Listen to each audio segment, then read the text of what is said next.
Em 1959, um piloto turco fotografou algo que chocaria o mundo. No topo de uma montanha, a cerca de 6.500 pés de altitude, ele registrou a imagem de um enorme navio. O mais estranho é que esse navio estava localizado a centenas de quilômetros do mar. E o mais impressionante, suas dimensões eram praticamente idênticas às descritas na Bíblia para a Arca de Noé. O piloto se chamava Ilan Durupnar, capitão do exército da Turquia. Naquele dia, ele recebeu uma missão aparentemente comum. Precisava tirar algumas fotografias do Planalto Turco para a OTAN. Anos antes, a região havia sido atingida por 3 grandes terremotos consecutivos. Como o relevo havia mudado bastante, o exército precisava atualizar seus mapas. Era apenas uma missão de rotina: voar, fotografar e voltar. Nada fazia imaginar que aquela viagem poderia mudar a história. Foi então que ele viu aquilo. No meio de uma região completamente deserta, cercada por rochas, havia uma formação extremamente estranha. Ela permanecia imóvel entre as montanhas. Não parecia uma montanha. Também não parecia uma simples rocha. Seu formato era extremamente irregular. Possuía características que lembravam claramente uma construção feita pelo homem. Sem pensar 2 vezes, ele apertou o obturador da câmera. Provavelmente, enquanto fotografava, perguntava a si mesmo: que coisa é essa? Quando as fotografias foram reveladas, todos ficaram em silêncio. Quanto mais observavam aquela imagem, mais ela parecia mostrar os restos de um enorme navio. Um navio gigantesco. Mas havia um enorme problema. Ele estava localizado a quase 2.000 metros acima do nível do mar. Nas proximidades nem sequer existia um rio de tamanho significativo. Qualquer pessoa teria apenas uma reação: isso não faz sentido. Mas para muitas pessoas religiosas, a reação foi completamente diferente. O primeiro pensamento foi: será que está a Arca de Noé? Quase todo mundo conhece a história da Arca de Noé, mas poucos conhecem seus detalhes. No livro de Gênesis, a Bíblia conta que Deus criou os céus, a terra, todos os seres vivos e a humanidade. Com o passar do tempo, porém, os seres humanos tornaram-se cada vez mais perversos. A maldade aumentava geração após geração. Quando chegou a época de Noé, Deus já não suportava mais a corrupção da humanidade. Então decidiu recomeçar. Enviaria um grande dilúvio para destruir tudo o que existia sobre a terra. No entanto, havia um homem justo. Seu nome era Noé. Deus decidiu poupá-lo. Mas havia uma condição: Noé deveria construir uma enorme embarcação. Também deveria reunir um casal de cada espécie animal para preservar a vida após o dilúvio. Segundo a Bíblia, Deus forneceu até mesmo as medidas exatas da construção. A arca deveria ser feita de madeira de gofer. Seu comprimento seria de aproximadamente 137 metros. Sua largura, cerca de 23 metros. Sua altura, aproximadamente 14 metros. Ela teria 3 andares, uma janela e uma porta lateral. A descrição era tão detalhada que parecia um verdadeiro projeto de engenharia. Então veio o dilúvio. Durante 40 dias e 40 noites, a chuva caiu sem parar. As águas cobriram até as montanhas mais altas. Quando finalmente baixaram, a arca repousou sobre o Monte Ararat. E onde fica o Monte Ararat? Na Turquia. Mais impressionante ainda, o local fotografado por Durupnar ficava apenas alguns quilômetros ao sul do Monte Ararat. Foi aí que muita gente começou a acreditar que aquilo talvez não fosse apenas coincidência. Naturalmente, as pessoas mais céticas responderam: a Bíblia não é um livro de história. Muitas dessas histórias possuem significado simbólico.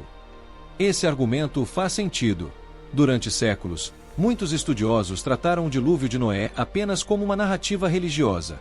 Mas existe um detalhe curioso. A história do grande dilúvio não aparece apenas na Bíblia. Ela também está presente na Torá, o livro sagrado do judaísmo. Também aparece no Alcorão, o livro sagrado do islamismo. E existe algo ainda mais surpreendente. Uma das obras literárias mais antigas da humanidade, a Epopeia de Gilgamesh, também descreve um grande dilúvio praticamente idêntico. A Epopeia de Gilgamesh foi escrita há aproximadamente 3.000 a 4.000 anos, na antiga Mesopotâmia, região que hoje corresponde ao Iraque. Nela existe um homem chamado Utnapishtim. Ele recebe um aviso dos deuses de que um grande dilúvio está prestes a destruir o mundo. Para sobreviver, constrói uma enorme embarcação. Leva diversos animais para dentro dela. Sobrevive à catástrofe. E, quando as águas finalmente baixam, seu barco também repousa sobre uma montanha. Percebe a semelhança? Não é apenas parecida com a história de Noé. É quase exatamente a mesma história. E existe um detalhe ainda mais intrigante. A epopeia de Gilgamesh é, no mínimo, 1000 anos mais antiga do que o relato bíblico de Noé. Então surge uma grande pergunta: quem copiou quem? Ou será que nenhuma dessas histórias foi copiada? Talvez ambas tenham origem em um único acontecimento real que marcou profundamente a humanidade.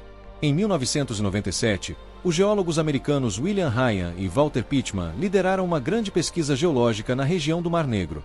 Durante os estudos, fizeram uma descoberta impressionante. No fundo do Mar Negro, encontraram fósseis de organismos típicos de água doce. Mas isso não fazia sentido. Hoje o Mar Negro é um mar de água salgada. A presença desses fósseis indicava que, no passado, toda aquela região havia sido um enorme lago de água doce.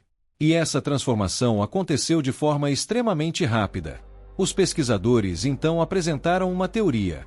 Há cerca de 8.000 anos, com o fim da Era do Gelo, as geleiras começaram a derreter. O nível do mar Mediterrâneo subiu drasticamente. Em determinado momento, a água rompeu a barreira natural existente na região do Estreito de Bósforo. Uma quantidade gigantesca de água invadiu violentamente o antigo lago de água doce. A força era comparável a uma verdadeira parede de água. Mas qual era a dimensão desse desastre? Os cientistas estimam que, todos os dias, entrava um volume de água equivalente ao fluxo de 20 cataratas do Niágara. Esse processo durou aproximadamente 30 dias. O lago aumentava quase 1 quilômetro por dia. No final, transformou-se no atual Mar Negro. A área inundada era equivalente ao tamanho do estado americano do Colorado. Imagine viver naquela região. Você sairia de casa pela manhã normalmente. Ao voltar à tarde, sua casa já estaria completamente submersa. Um desastre dessa magnitude poderia atingir dezenas de milhares de pessoas. Os sobreviventes contariam essa história para seus filhos. Os filhos contariam para os netos. Os netos para as próximas gerações. Com o passar dos séculos, o relato se transformaria lentamente em uma lenda. Talvez Noé tenha sido justamente um desses sobreviventes reais. Mas existe outra descoberta ainda mais curiosa. Alguns anos antes das pesquisas no Mar Negro, um pequeno objeto encontrado por acaso mudou completamente a direção dessa investigação. Em 1985, morreu um britânico chamado Leonard Simons. Durante a vida, ele havia servido como oficial da Força Aérea Real Britânica. Como passou muitos anos trabalhando em diferentes regiões do Mediterrâneo, tinha o hábito de levar pequenas antiguidades para casa. Depois de sua morte, seu filho, Douglas Simons, começou a organizar seus pertences. Foi então que encontrou uma pequena placa de argila do tamanho da palma da mão. Ela estava completamente coberta por símbolos antigos que ninguém da família conseguia compreender. Douglas levou a peça ao Museu Britânico. Quem o recebeu foi o especialista em antiguidades do Oriente Próximo, Dr. Irving Finkel. Finkel passou praticamente toda a vida estudando a escrita cuneiforme da antiga Mesopotâmia. Assim que olhou para aquela placa, ele simplesmente não conseguiu mais desviar os olhos. Tratava-se de uma placa de argila da antiga Babilônia com quase 4.000 anos de idade. Nela, escrita em caracteres cuneiformes, estava registrada a história de um grande dilúvio capaz de destruir o mundo e de um homem que recebeu a missão de construir uma embarcação para salvar a vida na Terra. Mas o que mais surpreendeu o Dr. Irving Finkel não foi a existência da história. Foi a descrição da embarcação. Segundo aquela antiga placa, a embarcação era completamente diferente da Arca de Noé descrita na Bíblia. Ela não era um enorme navio comprido. Era uma embarcação circular, parecida com uma gigantesca jangada redonda. Suas bordas eram construídas com juncos entrelaçados e impermeabilizadas com betume para impedir a entrada de água. Essa descrição é totalmente diferente da encontrada na Bíblia, onde a arca possui compartimentos, janelas e uma estrutura semelhante à de um grande navio. O que isso significa?